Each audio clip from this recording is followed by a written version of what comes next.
Bienvenidos, hoy hablaremos sobre maltrato infantil en tiempos de COVID. Soy Sandra Orihuela Fernández, médico psiquiatra, especialista de niños y adolescentes.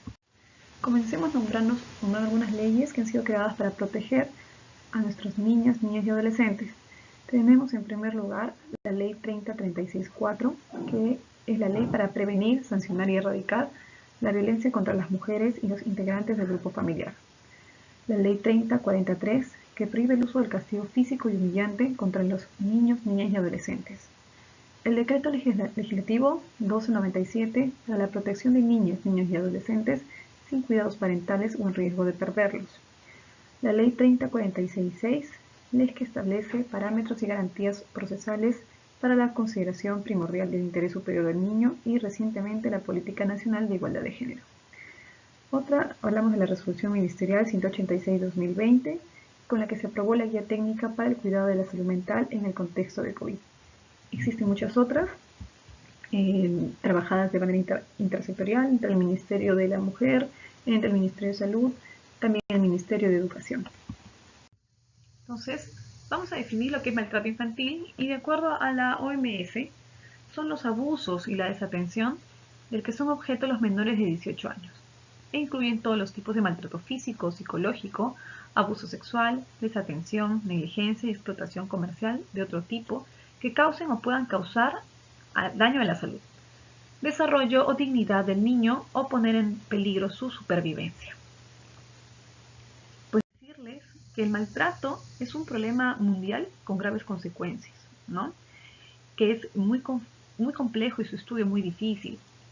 En cuanto a la epidemiología, pues sabemos que a nivel mundial, 1 de cada 5 mujeres y 1 de cada 13 hombres han manifestado que han sido víctimas de abuso sexual durante la infancia, que 41.000 menores de 15 años mueren por homicidio al año, y esto es un registro subestimado, debido a que muchas de esas causas de muerte a veces se consideran como accidentes, cuando al final han sido homicidio. 3 de 4 niños entre los 2 a 4 años son víctimas de algún tipo de disciplina violenta. ¿Qué sucede en el Perú? Bueno, 3 de cada 10 casos de violencia familiar son a menores. Estos son registros del MIN del año 2018. Tenemos que alrededor del 10% de padres y madres todavía utilizan los golpes para castigar a sus hijos e hijas entre los 1 a 5 años de edad. Consideran esto como una forma educativa, una forma de corregir. Y la palmada es la principal forma de castigo. En cuanto a las regiones del Perú, se sabe que es la selva donde más se imparte el castigo físico. En cuanto a las escuelas, se sabe que de las 26.446 denuncias sobre casos de violencia han sido en colegios, ¿no? A nivel nacional. Es un reporte del CICB, que es del Minedu, un portal del Minedu. 84% provenían estas denuncias de colegios estatales y el 16% de los colegios privados. Bien, acá tenemos un gráfico. Esto es estadísticas del año 2019, el primer periodo. Sabemos que para ese entonces teníamos en el Perú 10.303.000 niños y niñas entre la edad de 0 a 17 años, de los cuales 51% pues eran niños y 49% eran niñas. Vamos a ver los casos atendidos según el grupo de edad y el tipo de violencia. Los tipos de violencia que se consideraron fueron la económica, la psicológica, la física y la sexual. Vemos que en el grupo de la psicológica es donde más se presentan en todo grupo etario.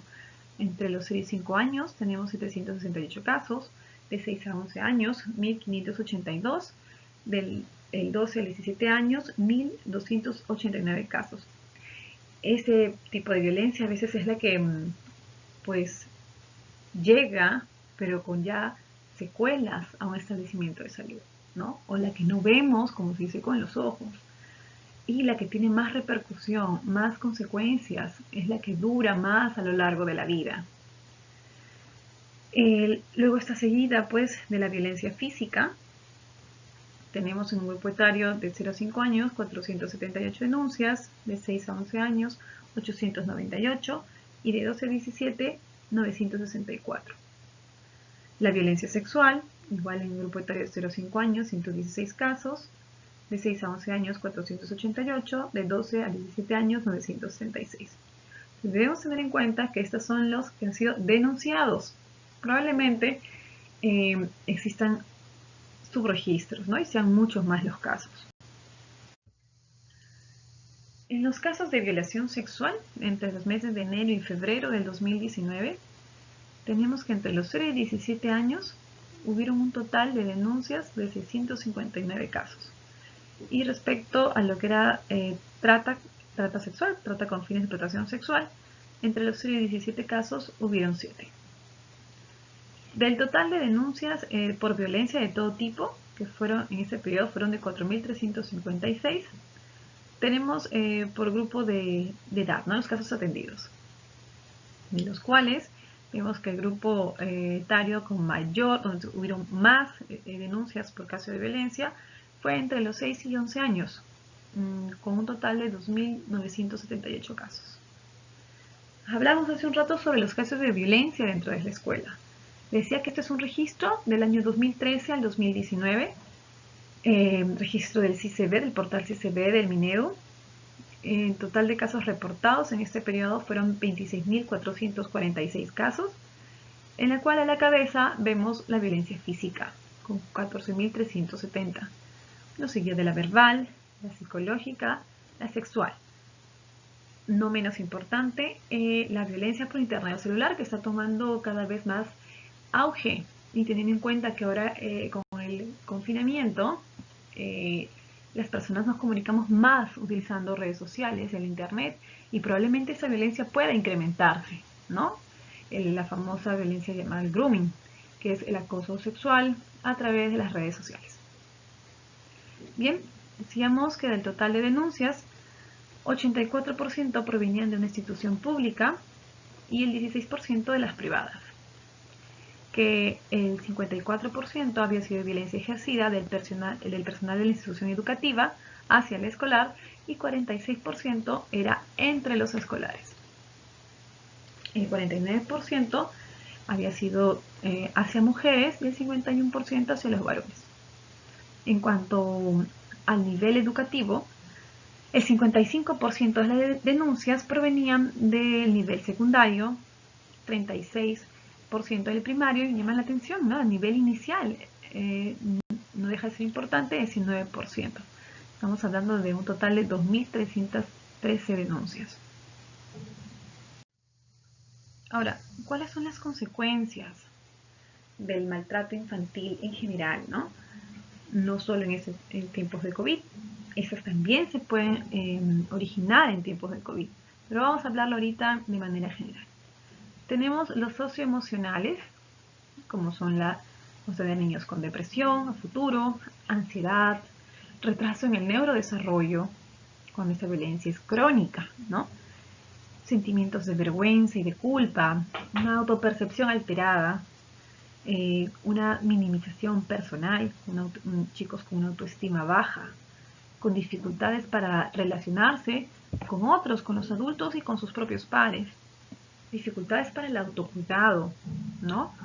Tenemos ahí autoestima baja, sumando la autoestima baja, y que son chicos que quizás no miden el riesgo. Niños son chicos con problemas de sueño y dificultades en el manejo y la resolución de problemas. En cuanto a las consecuencias físicas, tenemos los hematomas, las quemaduras, las escaldaduras, las fracturas, los desgarros, y de manera a largo tiempo, de manera crónica, chicos que pueden aparecer con lesiones oculares y que todas las lesiones en general podrían generarle una discapacidad. En cuanto a las consecuencias cognitivas, tenemos los problemas de aprendizaje. Van a ser niños que debido a la constante violencia que viven, no van a tener un adecuado neurodesarrollo y sobre las secuelas en el aprendizaje, y con ello un bajo rendimiento escolar, pudiendo llevar a la repitencia. Y con esto a veces continúa el ciclo, ¿no?, de la violencia.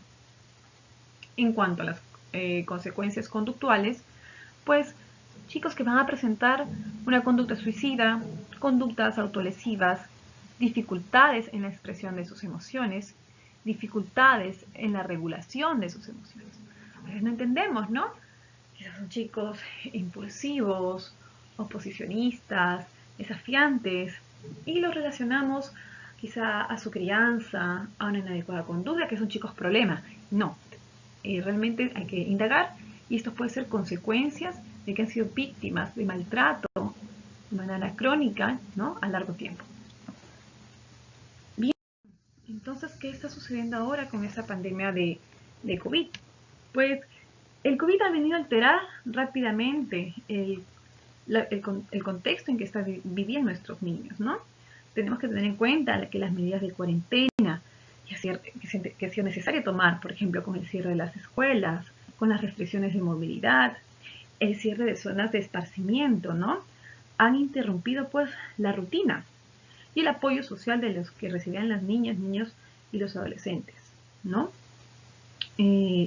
Asociado también sumando los factores de estrés en los que actualmente pues están viviendo sus padres o los cuidadores, ¿no? Que se ven obligados a encontrar nuevas opciones de trabajo, ¿no? Por los problemas económicos que pueden estar presentando ahora, o también opciones de cuidado infantil, ¿con quién dejo a mis hijos? Los que continúan trabajando, ¿no? Para que tengo que salir a trabajar, la escuela está cerrada, en ese momento que yo trabajaba, pues mis niños estaban en la escuela y yo luego los recogía, ahora no, hay niños en casa y papás tienen que salir a trabajar. Sumado también el estrés adicional de la escuela, ahora la educación en casa, ¿no? Que los padres tienen que estar pendientes, mucho más pendientes, ¿no? Y ayudar ahora mucho más en las tareas escolares, ¿sí? Todo esto ha venido a sumar, a estresar, no solo a los padres, sino a la familia, ¿sí? En general. Sumando también a ello la estigmatización, la discriminación relacionados con el COVID, ¿no? Esto puede aumentar la vulnerabilidad a la violencia y el malestar psicosocial, tanto en nuestras niñas, niños y adolescentes. Entonces sabemos que a nivel mundial, el 99% de los niños y los jóvenes menores de 18 años viven en algunos de los 186 países en los que se han impuesto distintas formas de restricción para luchar ante el COVID. El 60% de todos los niños viven en algunos de los 82 países que se encuentran en un aislamiento total, que son el 7%, o parcial el 53%, de las cuales 1.400 millones de ellos son jóvenes. En el Perú, sabemos que en las 2 primeras semanas de que se inició el estado de emergencia y el confinamiento, la línea 100 recibió cerca de 2.800 llamadas denunciando violencia en el hogar, de las cuales 600 habían sido realizadas por niñas, niños y adolescentes. ¿Cuál es el impacto socioecológico del COVID? ¿No? Vemos que esto abarca en diferentes áreas.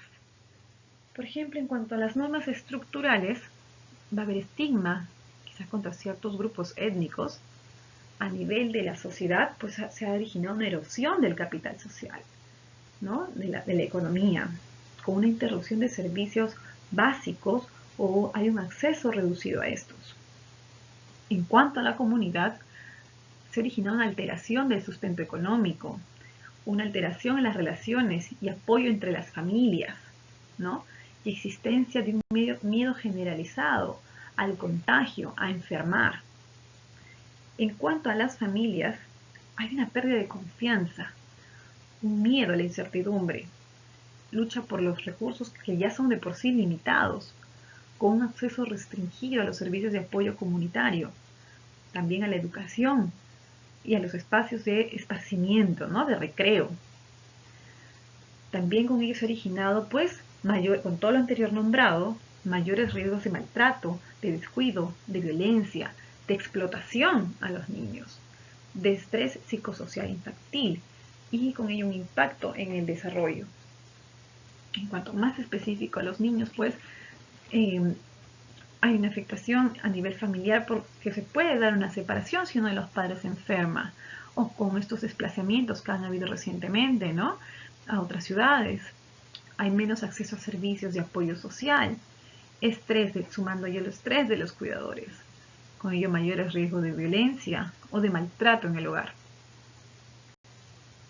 Bien, entonces, ¿cuáles son los riesgos de protección en estos tiempos de COVID? Tenemos cuáles son los riesgos presentes y las causas de estos riesgos. En cuanto al maltrato físico y emocional, va a haber una supervisión disminuida hacia el niño, ¿no? Son otras las preocupaciones ahorita, son otras las necesidades, ¿no? Otras las responsabilidades, más responsabilidades en el hogar. Y probablemente lleva un trato negligente. Un aumento del abuso infantil, si ya se daba, y la violencia doméstica o interpersonal. Hay mayor riesgo de accidentes, por ejemplo, que se den envenenamientos y otros peligros y riesgos de lesión. Acceso limitado o inexistente a los servicios de protección a la niñez y adolescencia. ¿Y cuáles son las causas? Cuando hablamos de la supervisión disminuida, pues hay cierres de escuela y servicios de cuidado infantil, las cunas, ¿no? Por ejemplo, el Cuna Más, debido a la cuarentena, también al aislamiento de los cuidadores. Hay un aumento del estrés psicosocial de los mismos cuidadores. Cuando hablamos de envenenamiento o accidentes, pues hay una disponibilidad y uso indebido de desinfectantes y tóxicos y el alcohol, ¿no? Ahora tenemos que recurrir pues a la lejía, al alcohol, que puede estar al alcance de los niños, esto es un mayor riesgo. También tenemos como causas mayores obstáculos para denunciar incidentes. En cuanto a la violencia de género, pues hay un aumento del riesgo de explotación sexual hacia los niños y adolescentes, pues aumenta la prostitución infantil, ¿no? Por la falta de dinero. También que los padres, debido a los problemas económicos, entreguen a sus hijos, a sus hijas, ¿no? Y también originando pues un matrimonio temprano. El acceso limitado, inexistente, igual a los servicios de protección de la niñez contra la violencia de género. ¿Y cuáles son las causas? Que la protección familiar se ha visto reducida ante la pandemia del COVID. Obviamente hay menos ingresos familiares o se ha llevado a una dependencia externa, como por ejemplo que ahorita hay familias que debido a la falta de trabajo no pueden salir los padres a trabajar, pues dependan económicamente del Estado. Las responsabilidades del hogar recaen ahora mucho más en las niñas, ¿no? Si mamá tiene que salir a trabajar y ya no van a la escuela, los hermanos o la niña, ¿no? Alguien tiene que cuidarlos. O si mamá tiene ahora más responsabilidades en el hogar, pues las hijas comienzan a hacer más tareas domésticas, ¿no? Y también tenemos que hay mayores obstáculos para denunciar los incidentes, ¿no? Por las limitaciones de movilidad, por la misma cuarentena, que no todas las redes ahorita están activas, ¿no? Activadas. Tenemos también el estrés psicosocial y los trastornos mentales. Pues bien, ¿cuáles son estos riesgos? Que va a haber un incremento de la angustia entre nuestros niños causado por el miedo a la enfermedad, por la incertidumbre, la muerte o la separación de un ser querido. Sumando a ello que a veces, muy pocas veces los padres se encargan de informarle a sus hijos, de sentarse a conversar con calma, ¿no? Hay un deterioro o de los problemas persistentes de la salud mental, o sea, que se puedan exacerbar cuadros que ya existían. También vamos a encontrar que el riesgo que haya un acceso limitado e inexistente a los servicios de salud mental y apoyo psicosocial. ¿Cuáles son estas causas? Pues de la angustia, que ahorita hay mayores niveles de estrés a causa del aislamiento, ¿no? También en las unidades mismas de tratamiento o en la cuarentena en el hogar. Si subamos en las unidades de tratamiento, pues las visitas se han visto restringidas de los familiares hacia los pacientes, ¿no? Y esto les genera a los pacientes que se pueden encontrar hospitalizados mucha angustia, ¿no? También tenemos que los niños, niñas y adolescentes y los padres, los madres o los cuidadores con problemas de salud mental preexistentes posiblemente actualmente no tengan un acceso con mayor facilidad, ¿no? A los servicios de apoyo, a los servicios de salud, para poder iniciar o también continuar su tratamiento. Asimismo que las medidas de cuarentena podrían alimentar el miedo y el pánico en las comunidades, sobre todo en el caso de estos niños, al no comprender lo que está sucediendo. En cuanto al trabajo infantil, pues el riesgo es que haya un mayor número de niñas, niños en trabajos peligrosos en explotación laboral. Y la causa es, ¿cuál es? Pues no, que actualmente hay una reducción de los ingresos en la familia o ausencia total, ¿no? Sumando al cierre de las escuelas, a la educación ahora virtual, pues puede crear en la familia la expectativa o facilitar de que el niño se vea como mano de obra, ¿no? Que vaya a trabajar, o sea, que aporte, ¿no? Porque no hay dinero. En cuanto a los niños no acompañados y separados, pues el riesgo es que se dé actualmente la separación familiar, ¿no? La causa, pues la vemos, puede ser que el padre de la madre enfermó, que esté hospitalizado, que fallezca, ¿no? También por el desplazamiento, como les decía, ahora que lo estamos viendo. Puede ser que el padre tenga que quedarse a trabajar en Lima y no tenga quien cuide a sus hijos y tenga que llevarlos hacia un familiar o llevarlos a otra ciudad, o ante el temor del contagio en las ciudades grandes, pues también haga que sus hijos se desplacen a otras ciudades más pequeñas donde tengan familiares. También otro de los riesgos son los niños y niñas se convierten en las cabezas de familia o acaban no acompañados. Como dije, pues esto puede ser por el aislamiento de cuidadores o porque tengan que ellos ir a trabajar. Finalmente, el internamiento en instituciones y las causas, como dije, los padres y madres mandan a sus niños y niñas a zonas no afectadas, ¿no? Donde son acogidos por otras familias. En cuanto a la exclusión social, los riesgos a la estigmatización social ante el contagio, a la causa es que las personas o grupos bajo posible contagio sufren discriminación social y racial. Otro riesgo es el aumento del riesgo entre los niños, niñas y adolescentes que viven o trabajan en la calle y de los que ya se encuentran en situación de riesgo, ¿no? Y vamos a ver que la causa es que va a haber un impacto desproporcionado en los grupos más desfavorecidos y marginados. Y finalmente, otro riesgo es que se incrementa el riesgo de que estos niños en contacto con el sistema judicial, en particular aquellos que se encuentren detenidos, ¿no? Hay que tener en cuenta que todo en este contexto de pandemia pues va a haber un cierre o una inaccesibilidad a servicios básicos para estos niños o sus familias vulnerables. Bien, entonces, ¿qué hacemos? ¿Cuál es la prevención y respuesta? La prevención debe ser en todo momento, debemos continuarla, ¿sí? Tiene que ser basada primero en una colaboración e intervención intersectorial. Nuestras autoridades, nosotros, o las personas que pertenecemos a diferentes sectores, ¿no? Conocer la documentación de lo que existe, ¿no? En cuanto al procedimiento y cómo detectar y la derivación cuando vemos un caso de maltrato infantil. Tenemos que tener protocolos claros para prevenir. Protocolos de reducción de la estigmatización y exclusión social.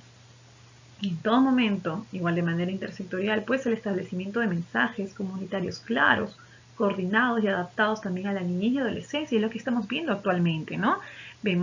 Escuchamos anuncios en radio, en televisión, consejos, dónde hacer la denuncia, cómo, con qué canales contamos, ¿no? De denuncia.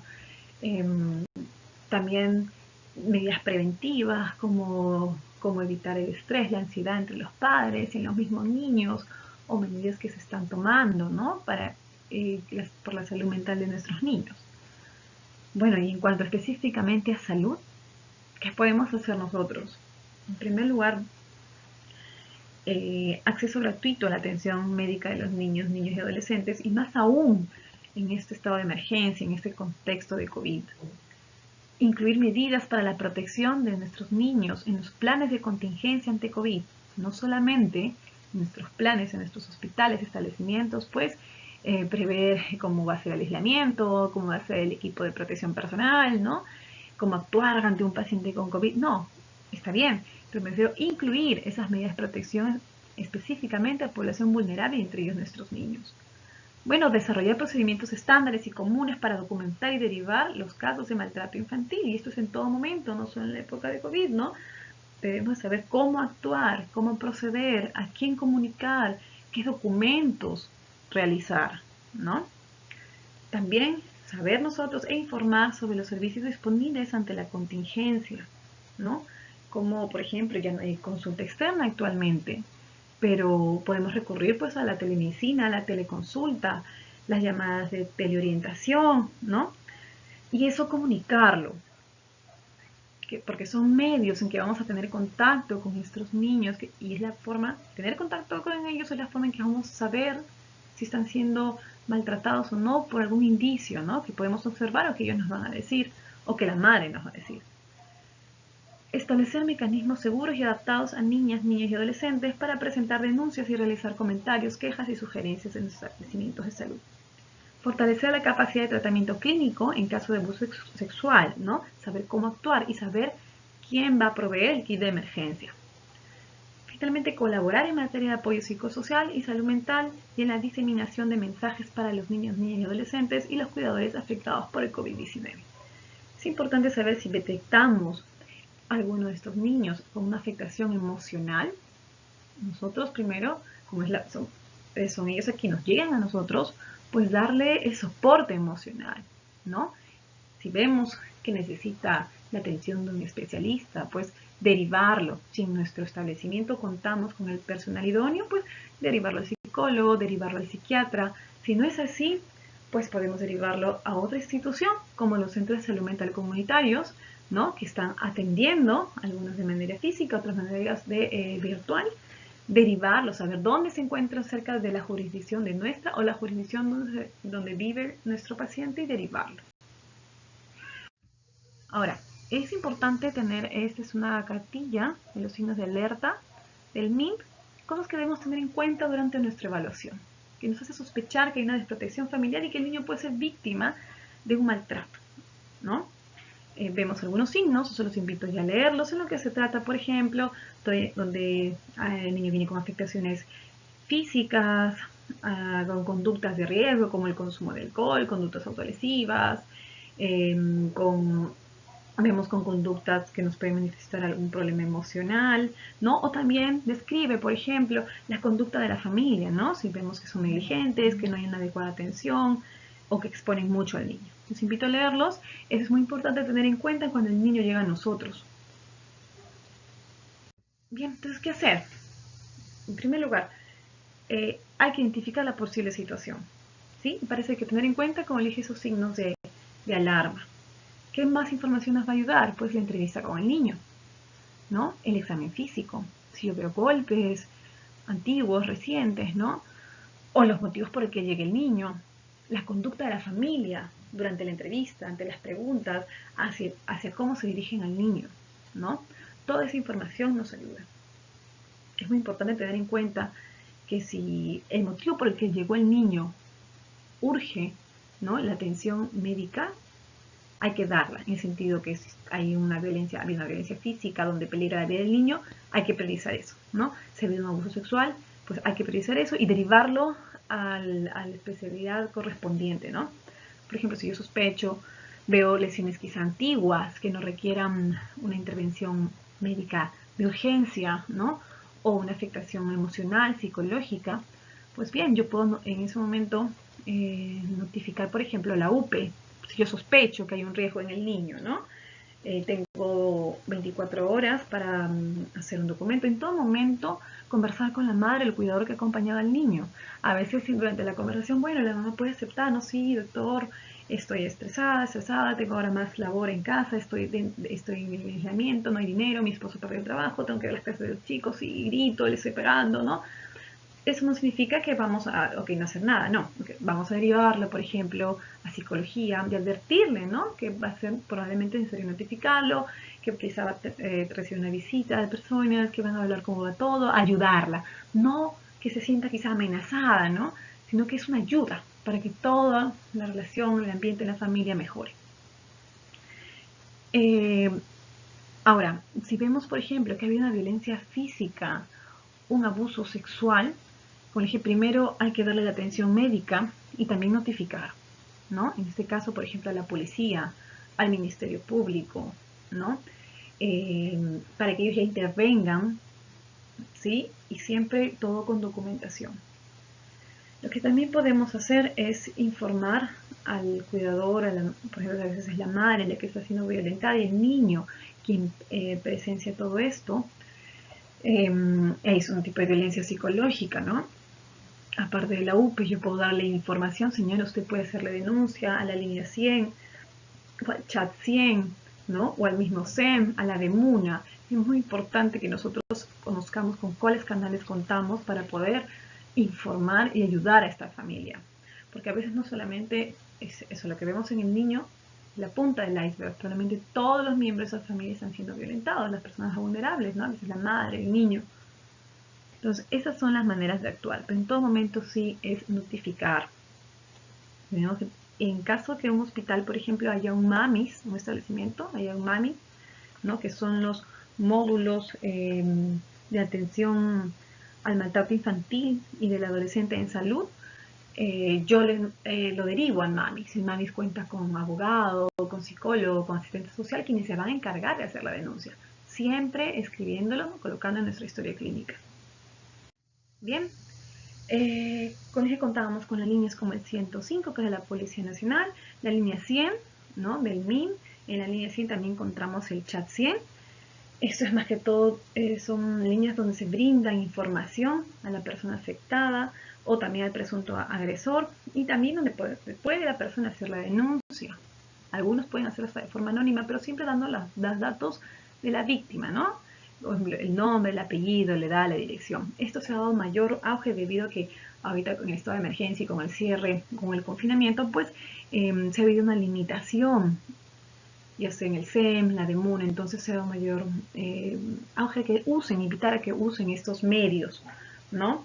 Y decirles que mediante el Programa Nacional Aurora, recientemente el MIM lanzó una cartilla de orientación preventiva para prevenir el abuso sexual en mujeres, ¿no? Y es importante que lo conozcamos, porque si sospechamos que alguien está siendo violentado o está en riesgo, ¿no?, quizá por las actividades que tiene que realizar, algo, informar a nuestras adolescentes cómo prevenir el abuso sexual, sobre todo en tiempos, pues, de COVID, ¿sí? Entonces, para finalizar, decirles que si no se toman medidas urgentes, esta crisis de la salud amenaza con convertirse en una crisis de los derechos de nuestros niños. Muchas gracias.